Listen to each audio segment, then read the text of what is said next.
नमस्कार. सखी सह्याद्रीच्या आजच्या भागात मी चैताली आपल्या सगळ्यांचं सहर्ष स्वागत करते. देशाच्या सर्वांगीण विकासासाठी देशातल्या मनुष्यबळाचा कौशल्यपूर्ण रीतीने वापर करण्याची नितांत गरज आहे. आपल्या देशाच्या युवा पिढीला हेच कौशल्य प्राप्त करून स्वतःचा सर्वांगीण विकास आणि पर्यायाने देशाचा विकास साधण्याच्या दृष्टिकोनातून मेक इन इंडिया अंतर्गत कौशल्य विकास योजना सुरू केली गेली. खरं असं म्हणतात, future belongs to those who learns the skill.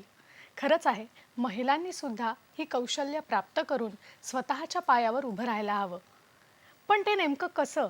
ह्याच प्रश्नाचं उत्तर शोधण्यासाठी आजचा आपला विषय आहे. पाहूयात आजचा आपला विषय काय आहे ते. आजचा आपला विषय आहे कौशल्य विकासातून महिलांसाठी स्वयंरोजगाराची संधी. आणि या महत्त्वाच्या विषयावर मार्गदर्शन करण्यासाठी आज आपल्याला अतिथी म्हणून लाभलेले आहेत अलका देवरे मॅडम. नमस्कार मॅडम. नमस्कार. कार्यक्रमामध्ये आपलं खूप खूप स्वागत करते. खरंच महत्त्वाचा विषय आहे आणि या विषयावर आपल्याला अलका मॅडमकडून मार्गदर्शन मिळणार आहे. पण त्याआधी आपण त्यांचा परिचय पाहून घेऊया. अलका मॅडमच्या बाबतीत सांगायचं झालं तर त्या यशस्वी उद्योजिका आहेत. त्याचबरोबरीने सामाजिक कार्यकर्त्या. 2002 पासून तेजस्विनी महिला मंडळ व क्रिएशनच्या त्या संस्थापिका आहेत. तसंच Tejaswini garment and handicraft welfare association हा महिला समूहसुद्धा त्या चालवतात. महाबँक ग्रामीण रोजगार प्रशिक्षण केंद्र ठाणे येथे विषय तज्ज्ञ म्हणून त्या कार्यरत आहेत. अलका मॅडम, पुन्हा एकदा आपलं स्वागत करते. नमस्कार. आजचा हा महत्त्वाचा विषय आहे कौशल्य विकासातून महिलांना स्वयंरोजगाराच्या संधी. सुरुवातीचाच प्रश्न अलका मॅडमना आहे की महिला उद्योजक म्हणून एखाद्या स्त्रीला जर पुढे यायचं असेल तर त्यासाठी प्राथमिक शिक्षण कशा पद्धतीने दिलं जातं? महिला उद्योजक म्हणून जेव्हा आमच्या ह्या प्रशिक्षण केंद्रामध्ये निवड केली जाते तेव्हा तिचं शिक्षण हे कमीत कमी साक्षर असलेल्या ग्रामीण भागातील महिलांना प्राधान्य दिलं जातं आणि त्यामध्ये तिचं कौशल्य आणि त्याचा विचार करून आपण त्यांना मार्गदर्शन करून त्यांची एक वैयक्तिक मुलाखत घेऊन आपण त्यांना आमच्या संस्थेमध्ये प्रवेश दिला जातो. बरं, पण मग आता हे प्राथमिक शिक्षण घेतल्यानंतर स्त्रियांचं मनोबल वाढवण्याची गरज आहे, कारण तुम्ही उल्लेख केला की ग्रामीण महिला याच्यामध्ये असतात. तर त्यासाठी साधारण काय प्रकारचे प्रयत्न केले जातात? त्यासाठी ग्रामीण महिलांपर्यंत पोहोचण्यासाठी आमची ही जी संस्था आहे ही मुळातच ग्रामीण विकास यंत्रणा ह्यांच्या माध्यमातून केंद्र सरकार आणि महाराष्ट्र सरकार यांच्या माध्यमातून हे सेंटर चालवलं जातं.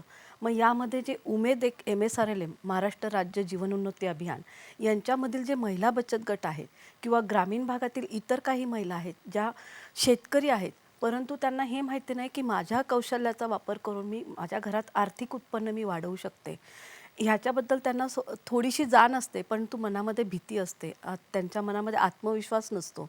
आणि मग अशा वेळेस त्यांना आपण महिला बचत गटाच्या माध्यमातून त्यांच्या मिटिंगांमधून आणि त्यांना त्यांच्या असलेले जे ब्लॉक लेवलचे मॅनेजर वगैरे असतात त्यांच्या माध्यमातून आम्ही त्यांच्यापर्यंत पोहोचतो. बरं, आता हे काम करत असताना बऱ्याच वेळेला असं होतं की बऱ्याचशा स्त्रिया एखादी वस्तू विकण्यावरती भर देताना दिसतात, पण उत्पादनावरती भर दिला जात नाही. तर याबाबत हे प्रशिक्षण केंद्रामधून कुठल्या कुठल्या सुविधा प्राप्त होतात किंवा मदत होते? हो, निश्चितच आमच्या ह्या प्रशिक्षण केंद्राच्या माध्यमातून त्यांना प्रॅक्टिकलद्वारे आणि त्या व्यवसायाला लागणाऱ्या पूरक ज्या गोष्टी आहेत, म्हणजे उदाहरणार्थ तिला स्किल्ड आहे परंतु त्याची एक शास्त्रोक्त पद्धतीने त्याचं प्रशिक्षण झालं पाहिजे जेणेकरून ते प्रॉडक्ट तयार करून मार्केटमध्ये बाजारात आपल्याला ते उपलब्ध करून दिले पाहिजे. तसेच त्याला बाजारपेठ कुठून कशी मिळणार याविषयीचे पण तज्ज्ञ लोक येऊन त्यांना प्रशिक्षण देतात. प्रॅक्टिकलद्वारा त्यांना जी वस्तू असते ती त्यांची टिकाऊ कशी बनेल आणि टिकाऊतून ती मार्केटमध्ये कशी येईल यासाठी सुद्धा शास्त्रोक्त पद्धतीने प्रशिक्षण दिलं जातं. त्यामधली भेसळ कशी ओळखायची, त्याला पॅकेजिंग कसं करायचं, ब्रँडिंग कसं करायचं या बाबतीत सुद्धा त्यांना मार्गदर्शन दिले जाते. मार्गदर्शनच नाही तर त्यांच्याकडनं प्रात्यक्षिकं करून घेतले जातात प्रत्यक्ष तज्ज्ञ लोकांकडनं. आता हे उत्पादन करत असताना तुम्ही म्हणलात तसं की पॅकेजिंगचा एक मुद्दा येतो की ते पण फार महत्त्वाचं आहे. पण त्याच्यापूर्वी मला असं विचारावंसं वाटतं की व्यवसाय निवडायचे काय निकष आहेत? कुठल्या निकषांवर कसे व्यवसाय निवडले जातात? बरोबर. व्यवसायाची निवड करताना बऱ्याचशा महिला स्वतःला प्रश्न विचारत नाही की मी हा उद्योग व्यवसाय निवड करायचा आहे, हा मला कसा केला पाहिजे, म्हणजे त्याचा विचार मी कसा केला पाहिजे. माझा हा व्यवसायामध्ये समजा माझं पापड लोणची मी घरगुती बनवते, परंतु मला त्याचं आर्थिक उत्पन्न मला कसं मिळणार आहे याविषयी कधीही त्या विचार करत नाही. किंवा माझा हा जो प्रॉडक्ट आहे हा मार्केटमध्ये बाजाराच्या माध्यमातून किंवा इतर ठिकाणापर्यंत मी कसा पोचवेल याविषयी त्यांना जरा पण कल्पना नसते. आणि मग त्याचं मनोबल वाढवण्यासाठी आमच्या या सेंटरमधून निश्चितच प्रयत्न केले जातात. आणि मग त्यांना त्याच्यासाठी आम्ही छोटे छोटे RCT बाजार भरवतो किंवा त्यांना सांगितले जातात की आठवडी बाजार. आता तर उमेदच्या माध्यमातून त्यांना एक चांगलं सेंटर दिलं जाते, रूरल मार्ट. रूरल मार्ट म्हणजे प्रत्येक गावामध्ये तालुक्यामध्ये एक छोटासा मार्ट उभा केलेला आहे. प्रत्येक ग्रामपंचायतीच्या जवळ त्यांना रूरल मार्ट दिलेला आहे आणि त्या माध्यमातून त्यांची विक्री कौशल्य वाढवण्याकरता त्यांना मदत केली जाते. सरकारी यंत्रणेतून त्यांना काही थोडंसं भांडवल देखील त्यांना उपलब्ध केलं जातं, जेणेकरून त्यांचा उद्योग व्यवसाय वाढला पाहिजे. हा सतत सरकारचा देखील प्रयत्न आहे आणि कौशल्य विकास यंत्रणे माध्यमातून त्यांना ते प्रशिक्षण देण्याचा परिपूर्ण प्रयत्न केले जातात. अच्छा. पॅकेजिंगचा मगाशी आपला मुद्दा निघाला होता, की एखादी वस्तू जर आपल्याला मार्केटमध्ये विकायची असेल, बाजारपेठेत जायला हवी असेल, तर ती आकर्षक दिसणंही आवश्यक आहे. निश्चित. तर या दृष्टिकोनातून उत्पादन केल्यानंतर महिलांना कशा पद्धतीने आपण प्रशिक्षण देता? आता मी तुम्हाला एक प्रॉडक्ट दाखवते. हे प्रॉडक्ट आहे चिकूचं. हा चिकू प्रॉडक्ट जो आहे हा मार्केटमध्ये अजूनपर्यंत फारसा आलेला नाही. पण त्याविषयी त्यांना जेव्हा आम्ही प्रशिक्षण देतो, त्या प्रशिक्षणातून शिकवलं की हे टिकण्यासाठीचे प्रयत्न, नंतर त्याला आकर्षक पॅकिंग. हा पॅकिंग आता साध्या पिशवीतून आहे. हा साध्या पिशवीतून न करता त्यांनी तो आकर्षक पॅकिंगमध्ये केला पाहिजे. मग त्याला लागणारे लॅब टेस्टिंग केल्या पाहिजेत का? त्याला लागणारे त्याच्यातले घटक कोणते आहेत? ते महिलांना किंवा पुरुषांना ते खाल्ल्यानंतर त्याचे कुठले प्रोटीन्स त्यांना मिळतील याविषयीचं देखील त्यांना नॉलेज दिलं जातं. शिवाय पॅकेजिंग, ब्रँडिंगसारखे जे डिपार्टमेंट आहेत, जे गव्हर्नमेंटचे ऑथराईज सेंटर्स आहेत, तिथनं आपण काही मान्यवरांना बोलून आपण त्यांना प्रशिक्षणामध्ये सहभागी करून त्यांच्या माध्यमातून आपण त्यांना माहिती पुरवतो. वा, म्हणजे पॅकेजिंगसाठी. फारच छान, की पॅकिंगच्या दृष्टिकोनातूनही महत्त्व दिलं निश्चित. जातं. आपल्याला एक फोन येतोय. रवींद्र कुडाळकर आपल्याला प्रश्न विचारतायत. नमस्कार. हॅलो. हां हॅलो, सर, नमस्कार. हॅलो. हां बोला सर. हॅलो. हॅलो, हां, प्रश्न विचारा आपला हॅलो. सलग. हॅलो, आपला आवाज आवाज येतोय, येतोय. प्रश्न विचारा. हॅलो. नमस्कार. हां बोला सर. नमस्कार. मी रवींद्र कुटाळकर बोलते जळगाववरनं.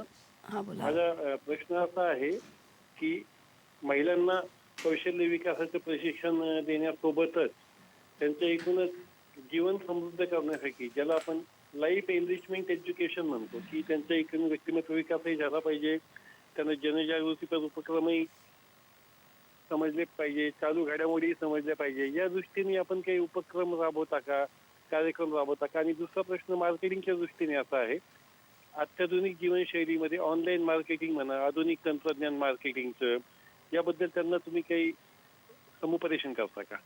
निश्चितच सर. बरं, रवींद्रजी, आपला प्रश्न कळलाय. काय सांगाल?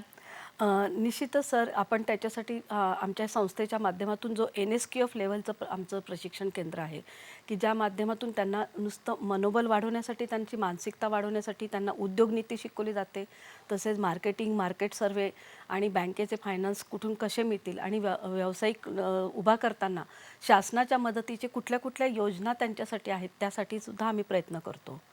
आणि दुसरा प्रश्न तुम्ही विचारला जो मार्केटिंगच्या संदर्भात, जसं आता तुम्ही बघितलं असेल, करोनासारख्या काळात सुद्धा आपण काही महिलांचं उत्पादनं चालू होती आणि उमेदच्या माध्यमातून, महिला आर्थिक विकास माध्यमातून त्यांना मार्केटिंग आणि त्याच्यासाठी सुद्धा सपोर्ट केला गेला होता. मग अशा वेळेस त्यांचे मनोबल ढळू न देता त्यासाठी त्यांना शासकीय यंत्रणेतून ऑनलाईन मार्केटिंग करण्यासाठी ॲमेझॉन पोर्टलवर देखील त्यांची आता त्याच्यामध्ये आपण त्यांना सहभागी करून घेत आहोत. त्यासाठी कुठले कुठले कागदपत्र लागतात, कशा पद्धतीने, त्यासाठी सुद्धा प्रशिक्षण आपण त्या माध्यमातून दिले गेले. तसंच फेसबुक माध्यम, व्हॉट्सअप माध्यम या माध्यमातून देखील महिलांनी स्वतःचे फोटोग्राफ्स तयार करून त्यांनी त्या माध्यमातून सुद्धा चांगली बाजारपेठ गाठली आहे. आणि आता निश्चितच त्यांचं प्रॉडक्ट आहे DMart सारख्या किंवा इतरही मॉल्स, सुपर मॉल्समध्ये सुद्धा त्यांचं प्रॉडक्ट उपलब्ध व्हायला सुरुवात झालेली आहे. अरे वा, म्हणजे थोडक्यात सांगायचं तर आधुनिकतेकडे वाटचाल सुरू आहे प्रशिक्षण घेता घेता. आणि त्यांनी विचारलं होतं, की जनजागृती याबद्दलची कशी केली जाते, अपडेट त्यांना कसं ठेवलं जातं? हां, जनजागृतीसाठी सुद्धा आता जसं 8 मार्च महिला दिन आहे किंवा इतरही काही कार्यक्रम असतात, त्या माध्यमातून त्यांना आपण सहभागी करून घेतो, किंवा एक आर्थिक साक्षरता हा एक उपक्रम आहे जो RBI रिझर्व्ह बँकेच्या माध्यमातून चालतं. मग त्यामधून बँक सखी आणि FLCRP आणि उद्योग सखी आणि कृषी सखी अशा वेगवेगळ्या कॅडर्स आमचे त्यामध्ये तयार केलेले उमेदच्या माध्यमातून आणि त्या कॅडर्सला आमच्याकडे प्रशिक्षण दिलं जातं आणि त्या माध्यमातून त्या महिला त्यांच्यापर्यंत पोहोचतात आणि त्या माध्यमातून त्यांना जनजागृती केली जाते.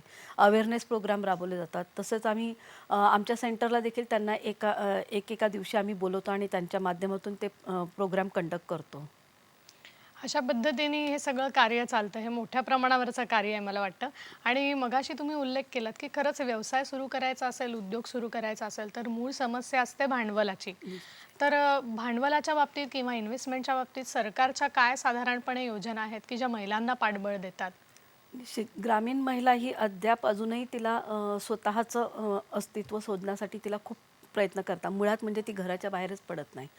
तिला जर आपण सांगितलं की तुझ्यासाठी या सरकारच्या यंत्रणा आहेत किंवा जी आदिवासी आमची महिला आहे, अशा महिलांना अजूनही मनामध्ये भीती आहे. त्या सरकारपर्यंत पोहोचू शकत नाही. मग आमच्या या सेंटरच्या माध्यमातून आम्ही त्यांना सरकारी यंत्रणेच्या योजना कोणत्या आहेत, ज्या मूळ भांडवल जे उद्योग उभारणीकरता जे भांडवल लागणार आहे, त्याकरता आम्ही सखोल प्रयत्न म्हणजे तज्ज्ञांचं बोलवून आम्ही बँकेचे जे काही रिटायर पर्सन असतात त्यांना बोलवून आम्ही ते प्रशिक्षण देतो. तर मला शासकीय वाटतं आपण योजना याच्याबद्दल अजून जाणून घेणार आहोत. तत्पूर्वी आपल्याला कार्यक्रमात एक फोन येतोय आणि फोन येतोय आपल्याला दादा उबाळे यांचा, जामखेडून बोलतायत ते. नमस्कार. नमस्कार. नमस्कार. हॅलो. हॅलो. हॅलो. मला वाटतं काही तांत्रिक रेंज नमस्कार, बोला. आपला प्रश्न विचारा. आवाज ऐकू येतोय सर तुमचा. हॅलो. मला वाटतं काही तांत्रिक अडचणींमुळे आपला फोन कॉल पूर्ण नाही होऊ शकला. आपण तिथे होतो की सरकारच्या या भांडवलाबाबत नक्की योजना काय आहेत? महिलांकरता कृषी विभाग, नंतर तुमचं पशुसंवर्धन विभाग, तसेच PMEGP, CMEGP आणि आता नवीन एक छान स्कीम आलेली आहे जी अन्न सूक्ष्म प्रक्रिया उद्योग.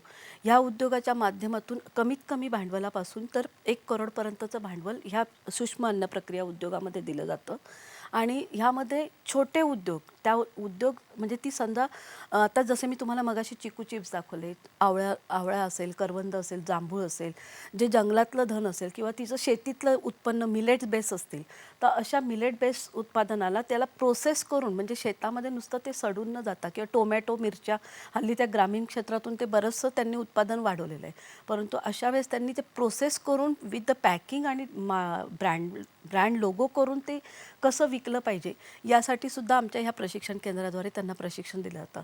आणि ह्या स्कीमचं महत्त्व काय आहे, किती प्रमाणात सबसिडी दिली जाते, किती पर्सेंटेज स्वतःचे वैयक्तिक गुंतवणूक आहे आणि त्यासाठी लागणारे कागदपत्र कसे असले पाहिजे, सबसिडीचा वापर हा कशा पद्धतीने केला पाहिजे याविषयी देखील आणि बँकेचं कर्ज हे किती वर्षाचं परतफेड असते, अगदी ह्यामधले बारकावे आणि शिवाय ह्या कागदपत्रांमध्ये जमिनीचे पेपर कसे असले पाहिजे किंवा वैयक्तिक भांडवल गुंतवणूक स्वतःची टाकताना त्यांनी कुठल्या पद्धतीने विचार केला पाहिजे की आपण मशिनरी कोणत्या घ्यायच्या आहेत, कोणत्या प्रकारच्या मशिनरी आपल्याला आवश्यक आहेत, याविषयीचं ज्ञानसुद्धा त्या प्रशिक्षण केंद्राद्वारे आमच्या दिलं जातं. वा, खूपच छान आपण माहिती देत आहात आणि आम्हाला अजून माहिती जाणून घ्यायची आहे. पण इथे वेळ झाली आहे एका छोट्याशा विश्रांतीची. कुठेही जाऊ नका, पाहत रहा सखी सह्याद्री.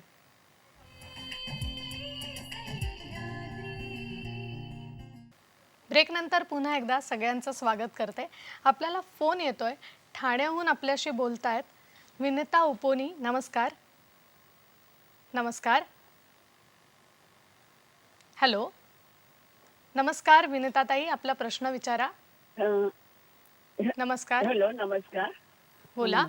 मला एक विचारायचंय की मला एक प्रश्न विचारायचा आहे. बोला. हॅलो. हॅलो, बोला आपण बोला, जे प्रश्न उत्पादन विचारा. लोकांना देणार असतो तर त्याचं पॅकिंग करताना ज्या परिसरात लोकांकरता आपण हॅलो, बोला बोला, सलग प्रश्न विचारा आपला. आपण लोकांकरता आपण ते देणार आहोत त्या लोकांना ते पॅकिंग परवडण्यासारखं किंवा आवडण्यासारखं असावं ह्याचा पण विचार करावा लागेल ना. म्हणजे मध्यमवर्गीय किंवा उच्च मध्यम वर्गीय असा विचार करून. बरं. बरोबर. तर आपल्याला कळलाय प्रश्न की उत्पादन करताना म्हणजे उत्पादन करतात पॅकेजिंग कशा पॅकेजिंग. पद्धतीने केलं हां, पाहिजे, काय बरोबर आहे. सांगाल? त्याचे खर्च आम्हाला कसे परवडतील.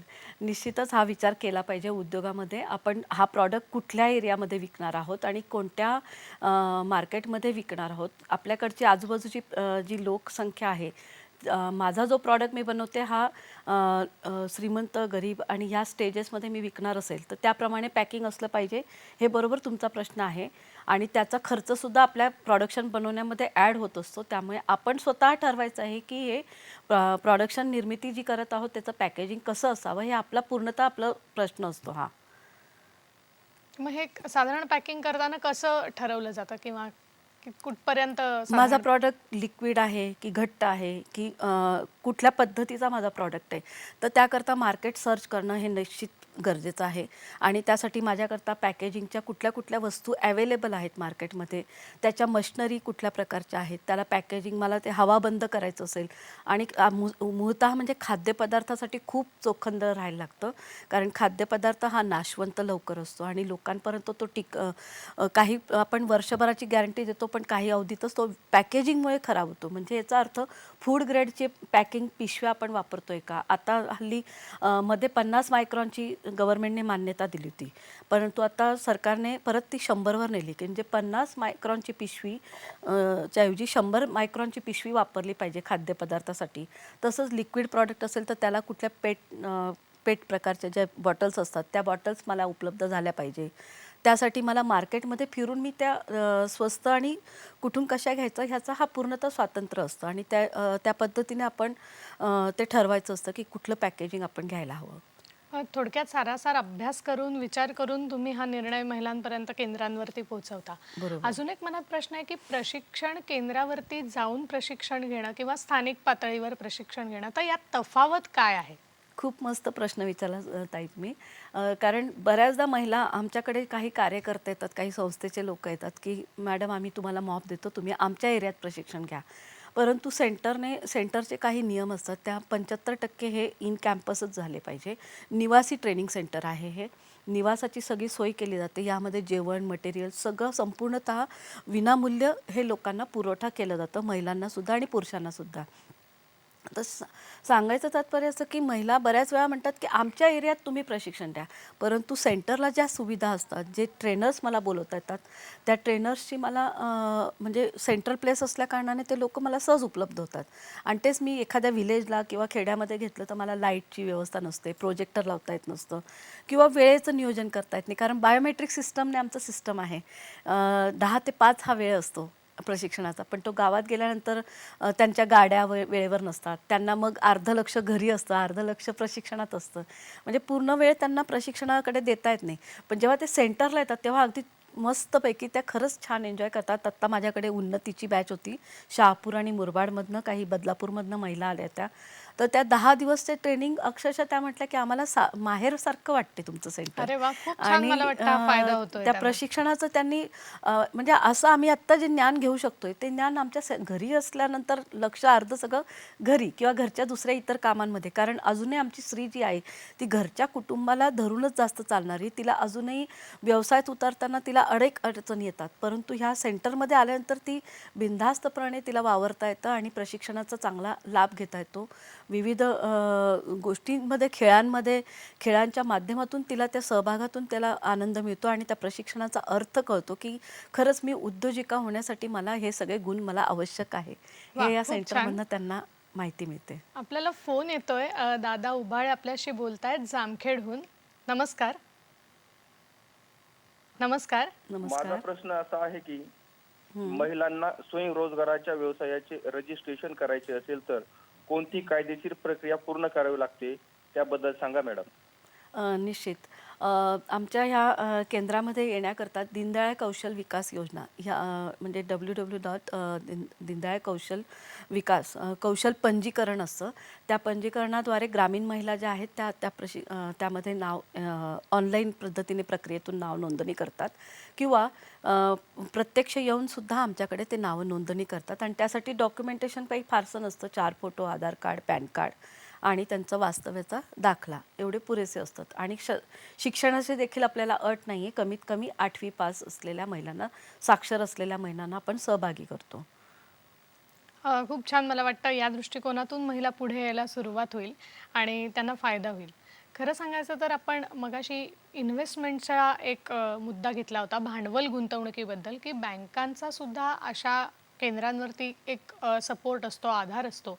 तर साधारण चुका कुठल्या टाळल्या पाहिजेत हे सगळं करताना? कारण आपल्याला सोयीसुविधा आहेत, पण चुका कुठल्या टाळल्या पाहिजेत? निश्चितच बँकेचं कर्ज घेताना पहिल्यांदा स्वतःला ॲनालिसिस केलं पाहिजे. मी जो उद्योग व्यवसाय निवडला आहे, तो मला खरोखर फायदेशीर ठरणार आहे किंवा नाही. आणि जर तो फायदेशीर ठरत असेल, तर मला माझी स्वतःची मानसिकता आहे, की मी गावात न राहता मी गावाच्या बाहेर जाऊन ते प्रॉडक्ट विक्रीला घेऊन जाऊ शकते. बाहेरच्या मार्केटला पण मी ते अवेलेबल करून देऊ शकते. जसे कृषी मेळावे होतात, महालक्ष्मी सरस होतं, यासारख्या ठिकाणी मी मार्केट उपलब्ध करून देऊ शकते. आणि परंतु ती स्वतःला ॲनालिसिस करत नाही. माझ्या घरात कोणी टू व्हीलर वगैरे घेतली का, काय घेतलं का, म्हणजे माझं कुठलं कार्ड डिफॉल्टर नाही आहे ना, माझा चेक कुठे बाउन्स झाला नाही आहे ना. आणि ह्या सगळ्या बारकाव्यांनी तिने स्वतःला तपासलं पाहिजे. कारण बऱ्याच वेळा काय होतं, की हप्ते वेळेवर भरले जात नाही काही कारणास्तव. शेतीचं कर्ज असेल किंवा इतरही छोटे कर्ज त्यांनी घेतले असेल प्राणी घेण्यासाठी किंवा शेतीची सुधारणा करण्यासाठी, तर ते देखील तुमचं एक बँक सगळं सिबिल चेक करते आणि त्यानंतर ती तुम्हाला लोन उपलब्ध करून देत असते. वैयक्तिक असेल किंवा गटाच्या माध्यमातून असेल. आणि हल्ली तर ज्या सरकारच्या योजना आहेत त्या जास्तीत जास्त गटांसाठीकडे जास्त प्राधान्य दिलेलं आहे. गटांना जास्त अवेलेबिलिटी बँकेच्या कर्जाची इझिली होते. पण वैयक्तिक जेव्हा जाते व्यक्ती, तेव्हा वैयक्तिक जाताना या सगळ्या गोष्टींचा, बाबींचा विचार केला जातो. आणि तिचं प्रॉडक्टिव्हिटी आणि मेन म्हणजे विक्री ती कुठे करणार हे सगळं बँकर्स बघत असतात. आणि त्यानुसार ते ह्या चुका टाळल्या पाहिजे, की मी गावात राहून गावातच मी ते प्रॉडक्ट विकणार असेल तर मग तेवढे पैसे तिला तेवढे पुरेसे मिळणार आहेत का. कारण बँकेचा जो हप्ता असतो तो मुळातच तो तिला परवडण्याजोगा आणि फेडता येण्याजोगा हा तिने पूर्ण विचार करायला हवा. खरं आहे, तुम्ही म्हणलात ते की चुका टाळल्या तर खरं तर हे सोपं होऊन जाईल. पण माझ्या मनात एक प्रश्न आहे, की कोरोना काळामध्ये बऱ्याच वेळेला हे रिपेमेंट करताना काही अडचणी आल्या असतील किंवा काहींचे हप्ते थकले असतील, तर याच्यातून बाहेर पडण्यासाठी या सगळ्या महिलांना कशा पद्धतीने मदत केली जाते किंवा केली गेली? निश्चित आता बँकांनी, माझ्याजवळ एक चांगलं उदाहरण आहे. दमयंती हुत्तेकर म्हणून बदलापूरची एक आमची महिला यशस्वी उद्योजिका आहे, जिने पिठांचा बिझनेस म्हणजे चक्की टाकलेली छोटी. या चक्की मुद्रा माध्यमातून तिने लोन घेतलं. सेकंड डोस घेतला 1 लाखापर्यंतचा. आणि तिला बँकेने तिचे हप्ते वेळेवर असल्या कारणाने तिला बँकेने पुन्हा बोलवलं आणि पुन्हा तिला 15,000 ते 20,000 रुपये तिला बीज भांडवल वापरायला दिलं. म्हणजे ही एक सक्सेस स्टोरी यासाठी झाली कारण तिचं रिपेमेंट व्यवस्थित होतं, बँकेशी संबंध चांगले होते. आणि शिवाय ती बँकेमध्ये वेळोवेळी बँकेच्या मॅनेजरांशी भेटूगाठी करून त्यांना ती म्हणजे दाखवत होते, की मी माझा उद्योग सुरू आहे, मी थांबवलेला नाही आहे. परंतु काही लोकांचे उद्योग असे होते, की ते थांबवावेच लागले काही कारणाचं. जसं उदाहरणार्थ ब्युटी पार्लर, सलून किंवा छोटे छोटे जे दुकानदार होते, जे जीवनावश्यक वस्तू नव्हत्या परंतु ते बंद होते. मग अशा वेळेस त्यांनी जर कर्ज काढले तर पण माझी सगळ्यांना अशी विनंती आहे, की आपण बँकेशी एक मैत्री आणि बँकेचं नातं एक चांगलं जपलं पाहिजे. कारण बँकेला पण तो विश्वास दिला पाहिजे, की साहेब मी आत्ता नाही तर निदान काही दिवसांनी ते हप्ते मी फेडायला सुरुवात करते आणि पुन्हा माझा रोजगार हा मी पुनर्जीवन करते. आणि बँका यासाठी निश्चित त्यांना तेवढा पिरियड्स त्यांना देत असतात. त्यांनी एक लेखी पत्र वगैरे जर दिलं तर त्यांच्या हप्ते रिपेमेंट पुन्हा रेग्युलर चालू होण्यासाठी सुद्धा प्रयत्न करण्यासाठी बँकसुद्धा स्वतः मदत करत असते. त्यांना काही कालावधी देते, त्या कालावधीच्या आतमध्ये त्यांनी ते रिपेमेंट करायचं असतं. म्हणजे हा तिला स्लॉट एक कामात पडतो, की ते संबंध केवळ डेव्हलप झाल्यामुळे तिला तो फायदा मिळू शकतो. पण बऱ्याचदा बायका काय करतात, भीतीपोटी बँकेकडे तोंड दाखवायलाच फिरकत नाही. त्यामुळे मग आमचे बँकर्स पण म्हणतात, की अरे म्हणजे निश्चितपणे फक्त सबसिडी घेण्यापुरताच हे लोन घेतलेलं आहे आणि आता हे काही आपल्याला परत मिळणार नाही. अशा लोकांच्या काही गोष्टी घडल्यामुळे बँकर्ससुद्धा इतर जो खरा उद्योजक आहे त्यालासुद्धा देखील लोन द्यायला थोडेसे कचरतात. कारण शेवटी सरकारी नॉर्म्स आहेत प्रत्येकाला, ते नॉर्म्स हा प्रत्येकाने फॉलो केला पाहिजे. कागदपत्र आणि हे सगळ्या गोष्टीचं प्रेझेंटेशन नीट झालं पाहिजे. ते जर झालं नाही, बँकेशी नीट नातं जोडलं नाही, तर मग बँका कशा नंतर तुम्ही परत मग दोष दुसऱ्यांना देता, बँकेसाठी देतात. खरं खरंय, आपण जर नियम पाळून व्यवस्थित गेलो तर निश्चित आपल्याला त्यांच्याकडून फायदा सहकार्य होऊ लाभेल. शकतो. आपण उल्लेख करत होतात की महिलांना हे सगळं केंद्रावरती प्रशिक्षण दिलं जातं, सोयी केल्या जातात. पण याच्यामध्ये साधारण कोणत्या प्रकारची प्रशिक्षण आहेत? कुठले व्यवसाय उद्योग आहेत समाविष्ट? कुठले कोर्सेस अवेलेबल आहेत? कमीत कमी 10 दिवसाचे आणि जास्तीत जास्त 1 महिन्याचे कोर्सेस आहेत. जवळजवळ 80 ते 240 तासाचा NSQ प्रमाणे SOP प्रमाणे आमचे हे प्रशिक्षण चालतात. ह्या माध्यमातून ब्युटी पार्लर आहे, शिवणकाम आहे, शेतीविषयक जोडधंदे आहेत, डेअरी व्यवस्थापन असेल, कुक्कुटपालन असेल, शेळीपालन असेल, व्हर्मी कंपोस्ट असेल, फ्लॉरिकल्चर असेल, हॉर्टिकल्चर असेल किंवा प्रोसेसिंग प्रक्रिया उद्योग ह्यासाठी सुद्धा प्रशिक्षण दिलं जातं. हे हे कमीत कमी 10 दिवसाचे आहेत. आणि बाकी दुसरे टू व्हीलर रिपेअरिंग आहे, मोबाईल रिपेअरिंग आहे, फोटोग्राफी, व्हिडिओ शूटिंग्स आहे, TV मेंटेनन्स आहे, सॉफ्टवेअर बनवणे, ज्वेलरी बनवणे, असे अनेक विविधांगी म्हणजे सर्वांगीण जे छोटे छोट्या उद्योगातून त्यांचा व्यवसाय सुरू होतो. आणि तुम्ही आता बघत असाल मार्केटमध्ये की बरेचसे लोक हे थर्ड पार्टी कामं करून घेतात. मूळ ब्रँड वेगळा असतो आणि थर्ड पार्टी ही कामं करून, अशा वेळेस आपण रॉ मटेरियल म्हणजे उत्पादक देणारे जर बनलो तर निश्चित त्यांचा उद्योग हा वाढीस जाऊ शकतो आणि तुम्ही जी उद्योगाची आता नावं सातत्यता घेतलीत, असली मला पाहिजे. वाटतं की ती बऱ्याच वेगवेगळ्या कोर्सेसची आहेत आणि ते आधुनिक स्वरूपाचे पण आहेत आणि निश्चित महिलांना फायदा होईल. फायदा एक फोन येतोय आपल्याला, नेपाळहून आपल्याशी बोलतायत शिवानंद सर. नमस्कार. नमस्कार मॅडम, शिवानी बोलतो. नमस्कार. हो, बोला. काही ठिकाणी काही महिला काय करतात की बचत गटाच्या माध्यमाने एक महिला स्वावलंबी होऊन तुम्ही स्वतः काहीतरी बिझनेस सुरू करतात आणि तिथे घरी बसल्यावर उत्पादन काहीतरी वस्तू वगैरे तयार करणे वगैरे हे करतात, ते सुरू झालेलं असते. पण ते काही ठिकाणी मार्केटिंग करण्यासाठी, बाजारात त्याच्याकडे विकण्यासाठी त्यांना नेमकं कसे विकायचं, काय विकायचं, कुठे जायचं आणि त्याच्यामध्ये कसं करायचं, काय करायचं हे त्यांना हे कळत नसतं. मग त्यांना हे कुठल्या प्रकारे तुम्ही मार्गदर्शन कराल की त्यांचं मार्केटिंग चांगलं व्हावं, बिझनेस चांगलं चालावं, विक्री वगैरे भरपूर व्हावं, मार्गदर्शन करावं असं माझा प्रश्न आहे. त्यांचा प्रश्न असा आहे की मार्केटिंग आणि या गोष्टींच्या बाबत बऱ्याच वेळेला अनभिज्ञता राहते, तर काय सांगाल याविषयी? खरंच आहे, महिला आपल्या बऱ्याचशा अजूनही मार्केटिंग करण्याकरता बाहेर पडायलाच बघत नाही. पहिली गोष्ट प्रॉडक्टिव्हिटी, मेहनत खूप करणं. मॅडम आम्हाला सगळं छान जमतं परंतु आम्हाला मार्केटिंग करायला जमत नाही. मनातली भीती आणि ह्या सगळ्या गोष्टी, लिडरशिप तर त्यांनी क्वालिटी जर डेव्हलप केली तर त्यांनी जर थोडंसं शहरापर्यंत ते मार्केट, आणि आता म्हणजे मी काही उदाहरणं अशी देईन की मुरबाड वगैरे त्या तालुक्यातून मिरगुंडे चांगले होतात. त्यातल्या 3-4 महिला अशा आहेत की त्या शहरापर्यंत मिरगुंड आणून विकतात. परंतु काही महिला अशा आहेत की मार्केटिंग म्हणजे आमच्या मार्गदर्शनातून आम्ही नेहमी त्यांना सांगत असतो की तुमचे आठवडी बाजारापासून तुम्ही मार्केटला सुरुवात करा. जर ग्रामीण महिला असेल तर तुमच्या गावातल्या बाजारापासून तुम्ही सुरुवात करा. तिथून जर तुम्ही तुमची प्रॉडक्टिव्हिटी तिथं विकायला ठेवली तर निश्चित नंतर तुम्ही महिला मंडळ असतील, नंतर तुमच्या आजूबाजूला असलेले ऑफिसर असतील, या माध्यमातून तुम्ही मार्केट करू शकता. कारण आता हल्ली सगळीकडे पालघर हा वेगळा जिल्हा झालेला आहे आणि इथं पण बरेचसे लोक बाहेरून येतात.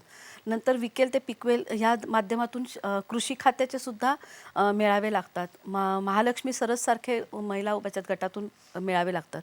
तसंच आमच्या सेंटरद्वारे RCT बाजार या संकल्पनेतून सुद्धा बाजार आम्ही दर वर्षातून 2 वेळा आम्ही आमच्या जिल्हा परिषदच्या आवारामध्ये ठाण्याला घेत असतो आणि हे संपूर्ण विनामूल्य असतात. या माध्यमातून देखील त्यांना मार्केटिंग उपलब्ध करून दिली जाते. परंतु अजूनही मला म्हणजे आम्ही जे प्रशिक्षण केंद्रातून आता 4,500 लोकांपर्यंत आम्ही पोचलेलो आहोत या सेंटर माध्यमातून, आणि ह्या माध्यमातून असं दिसतं की महिला अजूनही थोडंसं मार्केट करण्यासाठी मानसिकता बदलायला तयार नाही आहे.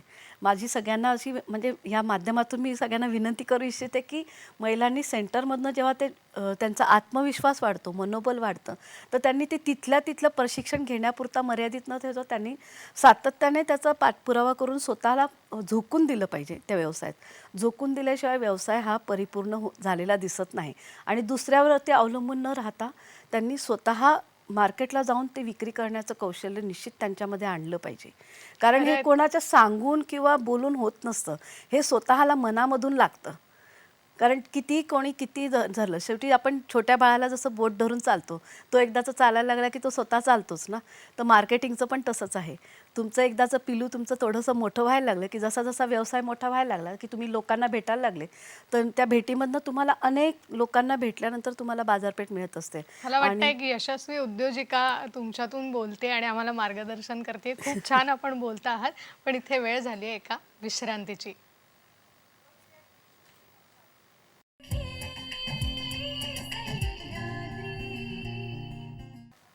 ब्रेकनंतर पुन्हा एकदा सगळ्यांचं स्वागत करते. कौशल्य विकासातून महिलांना स्वयंरोजगाराच्या संधी या विषयावर आपण बोलतोय आणि अलका देवरे मॅडम आपल्याला मार्गदर्शन करतात. असा एक मनात प्रश्न आहे की डाव्या विचारसरणीचे जे अतिरेकी जे गुन्ह्यातून वगैरे बाहेर पडलेले आहेत आणि ज्यांना मुख्य प्रवाहात यायची आता इच्छा आहे, तर त्यांच्यासाठी या सगळ्या योजना किंवा सरकारमार्फत कुठल्या कुठल्या उपक्रम योजना चालवल्या जातात? निश्चितच मी सांगेन की आत्ताच मागच्या महिन्यात आम्ही एक बॅच केली जेलमधल्या कैद्यांसाठी. फास्ट फूड प्रक्रिया ह्या ज्या प्रवाहातली जी लोकं आहेत यांना मूळतःच बँकसुद्धा आणि इतर ठिकाणाहून सुद्धा त्यांना लाभ मिळू शकत नाही. मग त्याकरता त्यांचं मनोबल वाढवण्याकरता सरकारने एक अजेंडाच म्हणजे सगळ्यांनाच सगळ्या RCT सेंटरलाच त्यांनी कळवलेलं होतं की तुम्ही अशा प्रकारच्या बॅचेस घ्या म्हणून. आणि त्या माध्यमातून आमच्या बँक ऑफ महाराष्ट्राच्या माध्यमातून आम्ही CSRच्या माध्यमातून ती बॅच घेतली. निश्चित सांगायला आवडेल की त्या प्रवाहातल्या लोकांना हे प्रशिक्षण घेताना त्यांनी खूप छान एन्जॉय केलं. म्हणजे त्यांना आयुष्यातला हा पहिल्यांदा असा प्रसंग होता की अशा प्रकारचं प्रशिक्षण त्यांच्या त्या माध्यमात त्यांच्या सेंटरवरती तिथं दिलं गेलेलं आहे. महिला देखील घ्यायला इतक्या इच्छुक तयार झाल्या की आमच्याकडे ही बॅच तुम्ही लवकरात लवकर लावा. आणि आम्हाला वारंवार त्यांचे विनंती येते की तुम्ही लवकरात लवकर आमच्याकडे ही बॅच देखील लावा आणि आम्ही निश्चित आमचं प्रॉडक्टिव्हिटी तयार करू. ॲटलिस्ट आम्हाला इतर ज्या संस्था आहेत आणि त्या आमच्यासारख्या बँकेच्या CSRमधनं देखील त्यांना थोड्याफार प्रमाणात मदत करून त्यांचं छोटा उद्योग खाणी म्हणजे ॲटलिस्ट बँकेची मदत न घेता विविध संस्थांनी त्यांना थोडासा आर्थिक लाभ दिल्यानंतर त्यांनी स्वतःचा सेंटर्स किंवा छोटंसं स्नॅक सेंटर म्हणा किंवा छोटंसं एखादं दुकान म्हणा किंवा त्यांनी प्रॉडक्टिव्हिटी समजा अगरबत्तीसारखे व्यवसाय आहे, कॅन्डल मेकिंगसारखे व्यवसाय आहे किंवा टेलरिंगसारखे व्यवसाय, ब्युटी पार्लरसारखे व्यवसाय हे निश्चित ते करू शकतात. आणि त्यांच्यामध्ये ती हुनर असते, फक्त त्यांना एक मार्गदर्शनाची गरज असते. आणि त्या मार्गदर्शनाच्या माध्यमातून आमच्या सेंटरने पुरेपूर प्रयत्न केलेले आहेत. इवन त्यांना परीक्षासुद्धा द्यायला लावली. NSQFमध्ये एक थर्ड पार्टी असेसमेंट असते आमच्या माध्यमात आमच्या सेंटरमधून. बाहेरचे लोक येऊन एक्झाम घेतात, तोंडी आणि लेखी. त्या दोन्ही एक्झाम पास केल्या सगळ्या विद्यार्थ्यांनी आणि सगळे चांगल्या याच्यातून त्यांनी उत्तरं पण लिहिली आणि छानपैकी यशस्वी पास पण झाले ते सगळे. खूपच छान. मला वाटतं ही एक फार मोठी सकारात्मक बाब आहे की सरकार अशाही मुख्य प्रवाहात येणाऱ्या सगळ्यांसाठी कार्य करते आणि त्यांची नकारात्मकता घालवायचा प्रयत्न करते. ह्याच दृष्टीने अजून एक मनात आहे की ज्या आदिवासी पाड्यातल्या स्त्रिया आहेत की ज्या अजूनही यायला या मुख्य प्रवाहात घाबरतात किंवा त्यांच्याकडे कौशल्य आहे पण त्यांचा विकास होत नाही, तर अशा कुठल्या कुठल्या आदिवासी पाड्यांमध्ये आपलं कार्य चालतं आणि तिथे कसा काय त्यांचा प्रतिसाद कसा आहे? निश्चितच सांगता येईल मला. ठाणे आणि पालघर ह्या दोन्ही जिल्ह्यांमध्ये बऱ्यापैकी शहापूर आणि भिवंडी, मुरबाड ह्या भागामध्ये शक्यतो आदिवासी महिलांचं साम्राज्य आहे. आणि पालघर जिल्ह्याच्या बाबतीत सांगायचं तर तो पूर्णपणे ट्रायबल आहे. अजूनही तो काही रिमोट जे गाव आहेत ज्यांना रस्ते म्हणजे खूप आतमध्ये असलेले खेडे आहेत, अशा खेड्यातील महिलांचं पुनर्वसन किंवा त्यांचा विकास झालाच पाहिजे. आणि उमेद आणि आमच्या सेंटरच्या माध्यमातून निश्चित आम्ही तिथपर्यंत पोहोचतो, आम्ही त्या लोकांपर्यंत आणि त्यांना या प्रशिक्षणाचा लाभ देण्याचा प्रयत्न करतो. मग त्यासाठी त्यांना शासकीय योजना जेव्हा आम्ही सांगतो तर त्यांना माहिती नसतात. ज्या आदिवासी विकास महामंडळ आहे, कृषी विभागाच्या काही योजना आहेत, जसं शेततळ असेल किंवा व्हर्मी कंपोस्ट असेल किंवा रोपवाटिकासारखे छोटे विषय असतील, मनरेगाचे जे काम करणारे महात्मा गांधी रोजगार हमी योजना आहे त्या माध्यमातले त्या लोकांना आम्ही रोपवाटिका शिकवलं. म्हणजे कारण त्यांना 8 तासाचं वर्क नसतं किंवा आठवड्यातून काही दिवस काम मिळतं. मग अशा लोकांनाही स्वयंरोजगाराकडे वळवलं पाहिजे म्हणून आम्ही रेशीम उद्योगसारखे उद्योग त्यांना दाखवतो, शिकवतो. आणि ह्या माध्यमातून त्यांनी ते छोटे छोटे कोर्सेस करून घ्यायला आम्ही प्रवृत्त करत असतो. आणि महिला खरोखर थोडंसं सुरुवातीला त्यांना वाटतं की हां, एवढे 10 दिवस बसायचं, कसं बसायचं, काय करायचं, आम्हाला तर काही जमत नाही आहे. परंतु जेव्हा ते सुरुवात करतात, आमची प्रार्थना आणि योगा ह्या माध्यमातून जेव्हा सुरुवात होते आणि खेळाद्वारे त्यांना प्रशिक्षणामध्ये सहभागी केलं जातं, तेव्हा मग जरा थोड्या फ्री होतात. आणि मग ह्या आमच्या माध्यमातून त्या एक एक गोष्ट समजून घेण्याचा प्रयत्न करतात. मग तेव्हा त्यांना समजून घेताना आदिवासी विकास, आयुष अशी वनौषधी वनस्पती आहे, मधुमक्षिका पालन आहे, असे जे फ्लॉरिकल्चर आहे.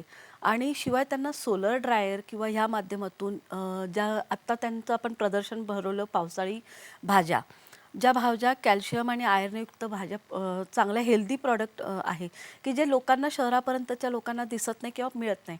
मग अशा वेळेस आम्ही त्यांना सोलर ड्रायर कसा वापरायचा किंवा ड्रायर पद्धतीने भाज्या पावडर फॉर्ममध्ये करून त्या कशा वापरता येतील आणि किंवा लोक कसे रानभाज्यांचं खातील महत्त्व. आणि 12ही महिने त्या भाज्या कशा खायला मिळतील ह्याविषयी सुद्धा आम्ही त्यांना या प्रशिक्षणाच्या माध्यमातून प्रशिक्षण दिलं जातं.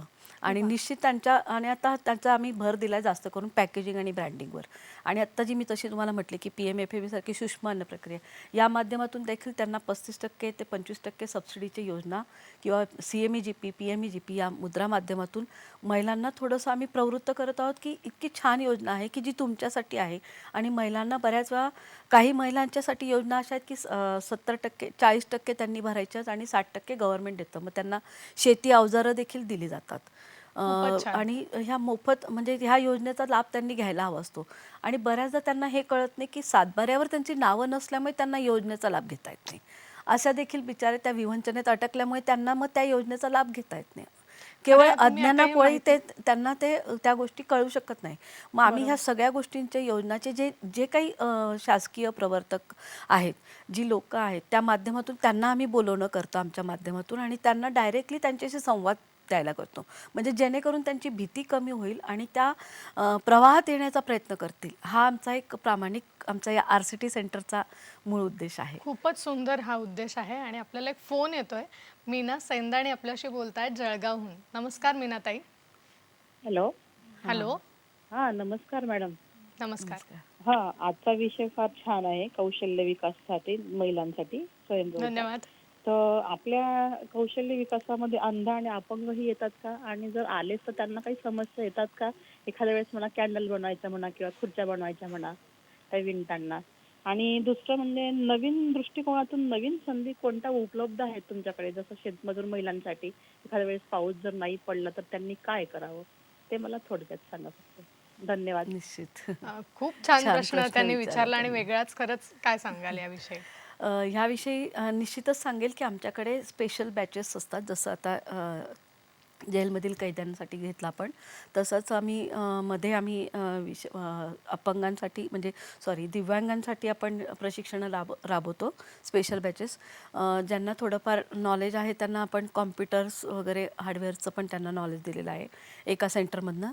आणि काही असे कोर्सेस आहेत की कॅन्डल मेकिंग, अगरबत्ती मेकिंग आणि ज्यांची जशी हे आहे ॲबिलिटी आहे त्याप्रमाणे ते प्रशिक्षण त्यांना सजेस्ट करून तशा प्रशिक्षणात त्यांना सहभागी करतो. एक उद्योजकता विकास म्हणून एक स्पेशल एक विषय आहे की जो 6 दिवसाचं एक प्रशिक्षण आहे की उद्योजकता विकास म्हणजे त्यांचं मनोबल वाढवण्याकरता आधी आपण त्यांना प्रयत्न करतो आणि त्या माध्यमातून ते सहभागी देखील होतात.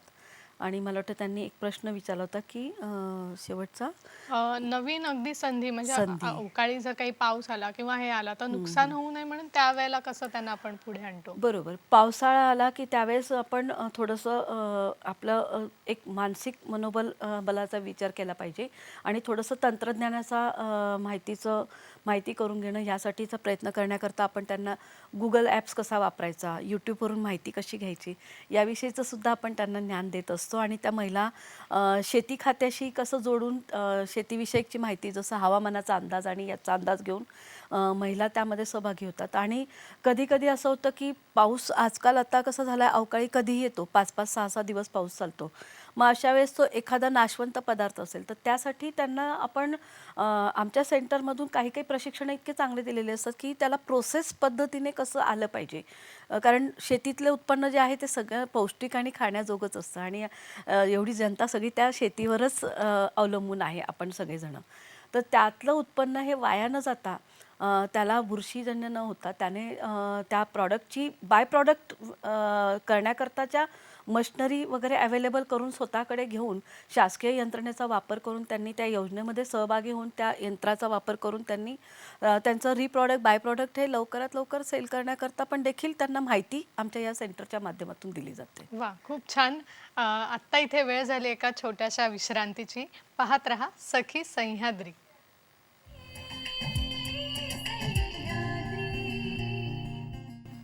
ब्रेकनंतर पुन्हा एकदा सगळ्यांचं स्वागत करते. आपण उमेद या सेंटरचं नाव घेतलं आणि महाराष्ट्राचं हे सेंटर आहे, तर अशी महिलांसाठी जी सेंटर्स आहेत ते कुठे कुठे आहेत आणि साधारणपणे याचा दिनक्रम वगैरे सेंटरवर कसा काय असतो?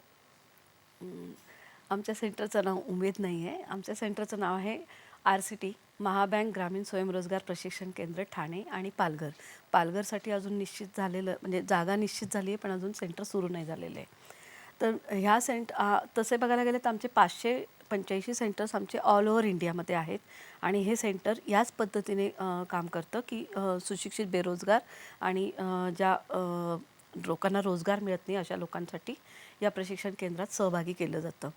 आणि ह्या प्रशिक्षण केंद्रातून साधारणतः 35 लोकांची ती बॅच तयार केली जाते. एकेका बॅचमध्ये त्यांना पूर्ण शास्त्रोक्त प्रशिक्षण दिलं जातं उद्योग व्यवसाय सुरू करण्याविषयीचं. उमेद ही सुद्धा एक सरकार मान्य असंच केंद्र आहे, तर त्यांचा तो दिनक्रम कसा असतो किंवा त्याविषयी काय सांगाल? RCT पुन्हा चुकतं आहे थोडंसं. उमेद हे जे आहे महाराष्ट्र राज्य ग्रामीण जीवनोन्नती अभियान आणि RCT rural self employment training institute हे दोघंही एकच संघ आहेत आमचे. अच्छा. आणि ह्या माध्यमातून जे SHG महिला बचत गट असतील किंवा ग्रामीण जे युवक युवती असतील त्यांना आपण ह्या केंद्रामध्ये सहभागी केले जातं. आणि ह्याचा साधारणतः दिनक्रम हा 8 तासाचे हे सेशन्स असतात आमचे, सकाळी 10 ते संध्याकाळी 5 वाजेपर्यंत. आणि ह्याचा दिनक्रम असतो सकाळी योगा नंतर त्यानंतर काल काय शिकलो आपण मिली या माध्यमातून प्रेझेंटेशन, म्हणजे त्यानिमित्ताने तिचं एक मनोबल वाढतं, बोलण्याचं कौशल्य वाढतं, 4 लोकांसमोर कसं बोलायचं हे देखील तिचं विश्वास तिचा वाढतो. यासाठी ते मिली घेतली जाते. त्यानंतर मग जे मान्यवर तज्ज्ञ येतात त्या तज्ज्ञांचं लेक्चर्सद्वारे काही उद्योजकीय क्षमता असेल, मार्केट सर्वे असेल, नंतर यशस्वी उद्योजकांना बोलवून आपण त्यांना देखील त्यांची सक्सेस स्टोरी आपण त्यांना ऐकवत असतो. तसेच आम्ही अभ्यास दौऱ्यासाठी सुद्धा त्यांना एखाद्या सक्सेस स्टोरीकडे की तिनं उद्योग कसा उभा केलेला आहे, कमी भांडवलातून आणि स्वतःला कसं डेव्हलप केलेलं आहे यासाठी सुद्धा आम्ही त्यांना अभ्यास दौऱ्याच्या माध्यमातून प्रोडक्शन निर्मिती कशी केली जाते यासाठी सुद्धा त्यांना आमच्या ह्या संपूर्ण खर्चातून आमच्या बँक ऑफ महाराष्ट्राच्या ट्रेनिंग सेंटरमधून त्यांना घेऊन जात असतो. आणि त्यामुळे महिला अगदी खरोखरच अगदी महिला असतील किंवा पुरुष असतील अगदी आनंदाने आता त्या सेंटरकडे बघण्याचा त्यांचा दृष्टिकोन बदललेला आहे.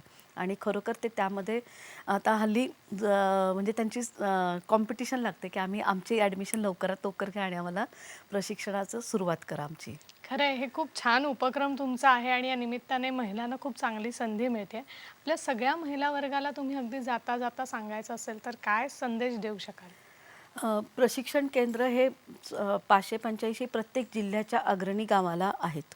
प्रत्येक जिल्ह्याला एक सेंटर ह्या सगळ्या बँका चालवत असतात आणि बँकांच्या माध्यमातून विनामूल्य हे प्रशिक्षण आहे जे उद्योजक घडवण्याचं काम करत आहे. म्हणजे उद्योजकांच्या ज्यांना कौशल्य आहे त्यांच्या कौशल्याला वळण देण्याचं काम हे आमचं सेंटर करतं. मी तर जाता जाता असं म्हणेल की सगळ्यांनी ह्या सेंटरमध्ये येऊन प्रशिक्षण घेतलं पाहिजे, कारण सेंटरला आल्यानंतर त्यांना एक व्यवस्थापन कळतं, वेळेचं महत्त्व कळतं आणि त्या माध्यमातून स्वतःचा विकास कसा करायचा याचं सुद्धा त्यांना ज्ञान प्राप्त ह्या महाबँक ग्रामीण स्वयंरोजगार प्रशिक्षण केंद्राद्वारे दिलं जातं. तसे इतरही आमच्या बँकांचे सेंटर आहेत त्यांच्या माध्यमातून अगदी परिपूर्ण नॉलेज दिलं जातं. शिवाय त्यांना शेवटच्या दिवसाला आपण प्रमाणपत्र देखील देतो.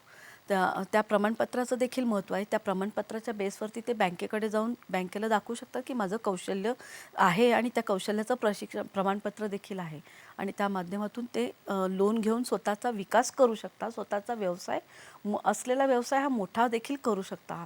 मी जाता जाता असंच सांगेन की महिलांनी जास्तीत जास्त ह्या प्रशिक्षण केंद्राचा लाभ घ्यावा आणि मी तर म्हणेल माहेर वाचणीसारखं जायचं असेल कुठे तर त्यांनी आमच्या सेंटरला येऊन त्यांनी प्रशिक्षण घ्यायला हवं असं मी आवर्जून सांगेल. कारण ह्या प्रशिक्षण केंद्राचा लाभ जर त्यांनी घेतला निश्चित त्यांच्या घरामध्ये आर्थिक उन्नती होते, गरिबी निर्मूलन होतं आणि शिवाय त्यांच्याकडच्या असलेल्या कौशल्याचा एक चांगला विकास, खऱ्या अर्थाने त्यांचा विकास होतो आणि त्याच्या विकासानंतर त्यांना जे मार्केट जेव्हा उपलब्ध करून द्यायला जे सेंटर्स आम्ही सगळे लोक एवढे यंत्रणा त्यांच्या मागे आहे, गव्हर्नमेंटची सगळी यंत्रणा त्यांच्या मागे आहे, तर त्याचा पुरेपूर त्या लाभ घेऊन गटाच्या माध्यमातून असेल किंवा वैयक्तिक लाभातून असेल त्या स्वतःचा विकास साधू शकतात. असंच मी खूपच छान. सांगेन. मला वाटतं आपल्याकडे रोजगारीचा जो मोठा प्रश्न आहे त्याचं हे उत्तर आहे. विषय खूप मोठा आहे, पण आपल्याला वेळेची मर्यादा आहे. त्यामुळे आपल्याला इथे थांबायला लागेल. आजचा हा कार्यक्रम तुम्हाला कसा वाटला हे जरूर कळवा. त्यासाठी आपण वेगवेगळी माध्यमं वापरू शकता. फेसबुकवर प्रतिक्रिया कळवायची असेल तर www.facebook.com/dd सह्याद्री, सखी सह्याद्री @gmail.com हा आमचा मेल ID आहे. www.youtube.com/dd सह्याद्री यूट्यूबवर, तसंच @dd सह्याद्री हे आमचं ट्विटर हँडल आहे. निश्चित आम्हाला कळवा आजचा कार्यक्रम कसा वाटला. अलका मॅडम, तुम्ही खूप वेळात वेळ काढून इथे आलात आणि इतकं अमूल्य मार्गदर्शन केलं, नवीन गोष्टी सांगितल्यात, त्याबद्दल कार्यक्रमात मी आपले मनपूर्वक आभार मानते. आपले देखील मी आभार मानते. आपल्याला मला संधी दिली त्याबद्दल आकाशवाणी दूरदर्शन केंद्राचे आणि तुमचे देखील आभार मानते. धन्यवाद. निश्चितच आपण भेटणार आहोत पुढच्या कार्यक्रमात एका नवीन विषयासह. तोपर्यंत नमस्कार.